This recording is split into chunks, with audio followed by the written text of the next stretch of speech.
2 for algebra, solving systems by substitution. Now when you think of substitution, you're obviously thinking of swapping something out or replacing something. Like when I have a substitute at school, that's someone who is replacing me. So we're going to work with these problems. They're very similar to the ones we were doing in 6-1. So I have problems that look like this. We have y equals 3x, and then a second equation that says y equals -2. Okay, we're going to do a substitution. Now this is clearly showing you that y equals something. It equals this quantity. It also equals this quantity. So we're going to do a substitution and find out what y equals and find out what x equals. Our ultimate answer is going to be in coordinate points. Well, I'm going to go ahead and choose this one as the quantity I want to use to plug in. So instead of y here, I'm going to plug in that 3x. So I'm going to put 3x in place of y equals, and then the rest of the equation, which was x minus 2. Okay, I'm going to go ahead and combine like terms. So I'm going to move this x over here. If I move the 3x, then nothing's left on this side of the equation and the balancing will be off. So this is a positive 1x, so I'm going to subtract x, which is basically subtracting 1x. These cancel, leaving me a -2 on this side. 3x take away 1x gives me 2x. Now to find out what the value of x equals, I'm going to divide by 2. My 2's cancel, and x equals -1. So far my answer is going to be -1. Alright, now let's plug this back into one of these equations, it doesn't matter which one, and solve for y. I'm going to pick the first one just because we did the second one already, but again, it does not matter. So y equals 3x. So y is going to equal 3 times -1, the answer that we just found. Okay, which gives me the final answer of y equals -3. And that is my final answer, and that's what we will put in the answer column. All right, let's try one that has, it's not so pretty.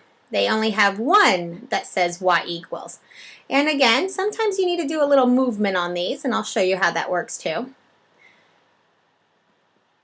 So we have here y equals x plus 1 and 4x plus y equals 6. So y equals this whole quantity. So instead of this y, I'm going to plug in that whole quantity. So I'm going to have 4x plus, continuing with what the equation already had, now put in this whole thing, x plus 1, and now finish it up with equals 6. Combine your like terms. Now remember, if they're on the same side, you just add them together. So 4x plus 1x gives me 5x. Bring down your plus 1 equals 6. Subtract 1. The 1's cancel, leaving me with a 5x equals 5. Okay, divide by 5 to find the value of x. And in this case, x equals 1. So that's my first answer, and we write it as a coordinate point. So plug in 1 into one of these equations. Again, it doesn't matter. So I'm going to pick the first one, and we have x plus 1. So instead of x now, I'm going to put in the value of 1. So we get y equals 1 plus 1. So y equals 2. All right, and just to show you, it doesn't matter which one you choose, I'm going to do the second one. So we have 4x plus y equals 6. Okay, and again, I'm going to plug in that 1 for x. So we have 4 times 1 plus y equals 6, which is 4 plus y equaling 6. To get that y by itself, I'm going to do the inverse here, so I'm going to subtract 4. These cancel, and y equals 2. I got the same answer. So it does not matter which one you choose.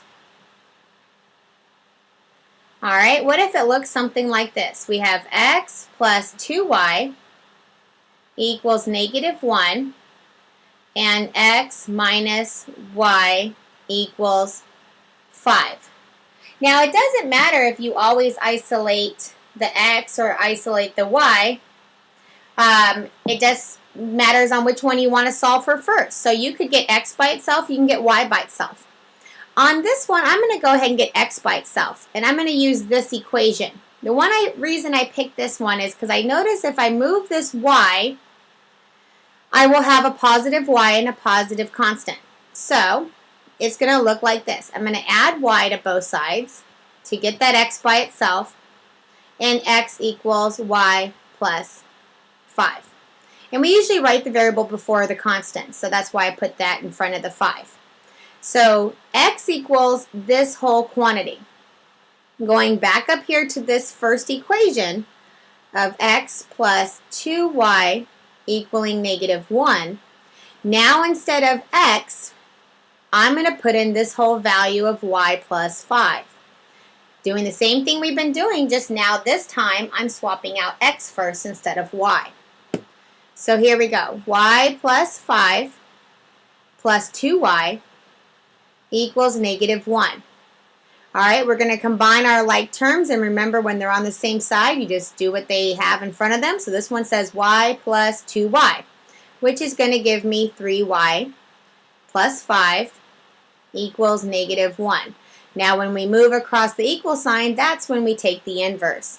So now I'm going to combine these two terms, taking the inverse of positive 5, making it -5. Okay, these cancel, and you get 3y equals, well, they're both negative, so we add and keep the sign. To get that variable by itself, I'm going to divide by 3. The 3's cancel. My y is now by itself. 3 goes into 6 2 times. A negative and a positive equals a negative. So my y answer is -2. And always make sure that if you're solving for y first, you put it in the y section. Don't put it in the x part, because then your answer will be wrong. So now I'm going to take that value of y and plug it in to y to find x. Alright, it doesn't matter which of these equations. You could actually choose this one, or even this one. But I'm going to go ahead and choose one of the originals. X minus y equals 5. Okay, so we have x minus, it's a -2, so you put both signs, equals 5. Okay, this becomes a positive because a negative and a negative become a positive. So we have x plus 2 equals 5. Let's move this 2 over, taking the opposite. These cancel, and x is going to equal 3. So our final answer is 3, -2.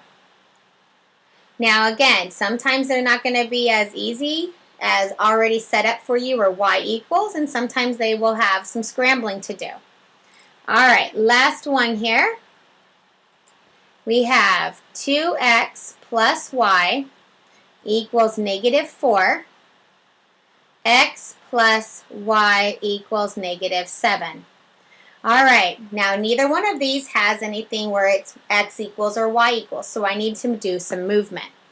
I see here that if I move this y over, x will be by itself. So I'm going to go ahead and do that and subtract y from both sides. And I get x equals -y minus 7. So x equals this whole quantity. So I'm going to plug in this whole quantity for this x right here. So making this now 2 times -y minus 7 plus y equals -4. Now you have some distributive property here, double rainbow.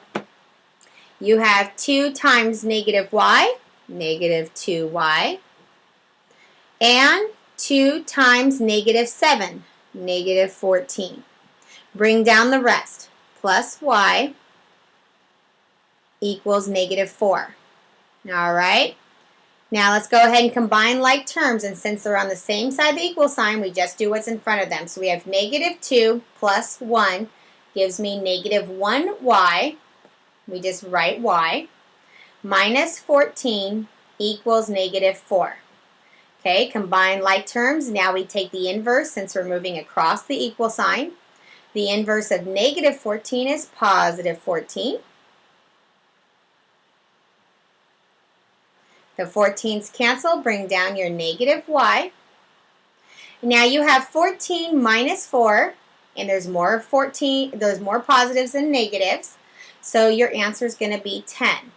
But you cannot have a negative variable, so you just swap it over there. Just slide it over to the number, making the number negative.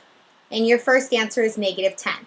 So again, make your coordinate points, and make sure you put negative 10 in the y section, not in the x section. All right, now let's plug in negative 10 to one of these equations.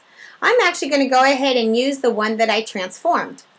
So we have x equals negative y minus 7, just to show you that you can really plug them into any equation.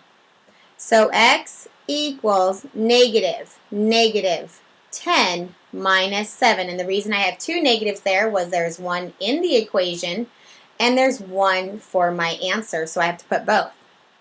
A negative and a negative become a positive, so it's actually x equals 10, take away 7. Therefore, x equals 3. Now, you just put your 3 over here, and you're done. That's your answer. All right, I hope this helps.